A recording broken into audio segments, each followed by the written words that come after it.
சென்னை மாநகர ஆணையாளராக இருக்கக்கூடிய திரு அருண் ஐபிஎஸ் மற்றும் சிபிசிஐடியில் டிஐஜியாக இருக்கக்கூடிய திரு வருண்குமார் ஐபிஎஸ் ஆகிய இருவரும் ஒரு கூலிப்படையை நியமித்து என்னை கொலை செய்ய திட்டமிட்டுள்ளனர் என்று எனக்கு தகவல் கிடைத்தது. எனக்கு தொடர்ந்து உயிருக்கு ஆபத்து இருந்து வந்து கொண்டிருக்கிறது என்பதை நான் அறிவேன். இருந்தாலும் அதிகாரிகள் கொலை செய்யும் அளவுக்கு துணிய மாட்டார்கள் என்று நான் நினைத்திருந்தேன். கடந்த ஆண்டு மே மாதம் 2024 நான் கைது செய்யப்பட்டு கோவை சிறையில் அடைக்கப்பட்ட போது சிறை உள்ளேயே என் மீது கடுமையான தாக்குதல் நடத்தப்பட்டு என்னுடைய வலது கையில் 3 இடங்களில் எலும்பு முறிவு ஏற்பட்டது என்பதை நீங்கள் அனைவரும் அறிவீர்கள். இது ஒரு ஜுடிஷியல் கஸ்டடியில் போகும்போது சிறைக்குள்ளே இந்த மாதிரி தாக்குதல் நடக்குதுன்னா இந்த அதிகாரிகள் எந்த எல்லைக்கு செல்வார்கள் என்பதை நீங்கள் புரிந்து கொள்ளலாம். அதற்கு பிறகு திருச்சியில் திரு வருண்குமார் அவர்கள் எஸ்பியாக இருக்கும்போது நான் கஸ்டடி எடுக்கப்பட்ட போது அங்கே எனக்கு உணவில் விஷம் வைப்பதற்கான முயற்சிகள் நடந்தது. ஆளுநர் அளவில் தலையிட்டதனால் அது நடைபெறவில்லை.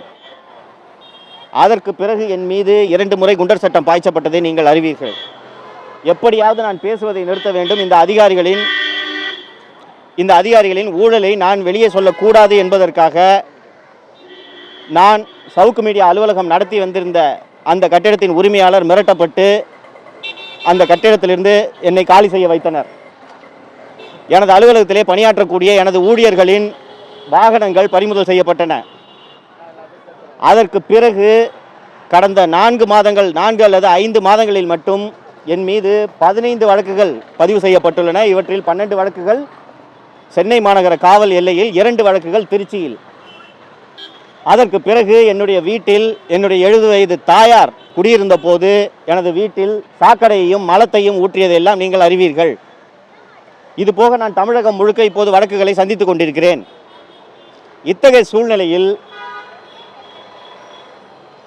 தென் தமிழகத்தைச் சேர்ந்த ஒரு கூலிப்படையை நியமித்து இந்த 2 அதிகாரிகளும் என்னை கொலை செய்ய திட்டமிட்டுள்ளனர் என்ற தகவல் எனக்கு கிடைத்த போது இனியும் இதை வெளியிடாமல் இருப்பது எனது உயிருக்கு ஆபத்து என்ற காரணத்தால் இன்று டிஜிபி திரு வெங்கட்ராமன் அவர்களை நேரில் சந்தித்து என் மீது நடக்க இருக்கும் இந்த கொலை முயற்சி குறித்தும் உரிய விசாரணை நடத்த வேண்டும் என்றும் எனக்கு ஆயுதம் ஏந்திய காவல்துறை பாதுகாப்பு வேண்டும் என்றும் நான் இன்று அவர்களிடத்தில் டிஜிபி திரு வெங்கட்ராமன் அவர்களிடத்தில் மனு ஒன்றை அளித்தேன். டிஜிபி முழுமையாக மனுவை படித்து பார்த்துவிட்டு பரிசீலனை செய்வதாக வாக்குறுதி அளித்திருக்கிறார். சிறையில் என் மீது தாக்கப்பட்ட போது கூட நான் உயிர் போகும் என்று நினைக்கவில்லை. அதற்கு பிறகு என் வீட்டில் சாக்கடையும் மலமும் அள்ளி ஊற்றப்பட்டது போது கூட எனக்கு உயிருக்கு ஆபத்து என்று நான் நினைக்கவில்லை. ஆனால் இப்போது எனக்கு கிடைத்திருக்கக்கூடிய தகவல் இந்த முறை தேர்தலுக்கு முன்பாக என்னை கொலை செய்ய வேண்டும் என்பதுதான் இந்த 2 அதிகாரிகள் போட்ட திட்டம் என்பது தெரிய வந்ததனால் இனியும் தாமதிக்கக்கூடாது என்பதனால் காவல்துறை தலைமை இயக்குனர் அவர்களை சந்தித்து நான் இன்று மனு அளித்திருக்கிறேன். 2 அதிகாரிகள், மற்ற போலீஸ் அதிகாரிகள் கிடையாது. சென்னை மாநகர ஆணையர் திரு வருண் மற்றும் சிபிசிஐடி டிஐஜி திரு வருண்குமார் ஆகிய 2 பேரும் சேர்ந்து செய்யக்கூடிய திட்டம் தான் இது என்று எனக்கு தகவல் வந்திருக்கிறது. பிரதீப்,